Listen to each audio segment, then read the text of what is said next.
Gjatë muajve të fundit keni dëgjuar shumë çka rreth zgjedhjeve parlamentare.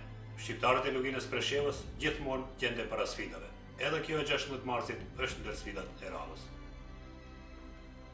Nuk do të zgjedhim mes kësaj dhe asaj partie, por kemi palën që po bojkoton pa argumente. Me ndihmën e Prishtinës dhe Tiranës tentuam që edhe këtë sfidë ta kalojmë bashkë me partitë e tjera. Por pa argumente u krijua bloku i bojkotit. Ne nuk guxojmë që t'i bojkotojmë problemet e shqiptarëve. Inter rajoni gjendet në procesin e integrimit në Bashkimin Evropian. Janë hapur 35 kaptinat e imponimit të standardeve të BE-s, ndërto edhe të drejtat individuale dhe kolektive të shqiptarëve. Lugina Preshevës duhet që përmes një zëri të fuqishëm të parashtrojë kërkesat e vet. Të tjerët po ofrojnë bojkotin si rrugë për vetmirësi.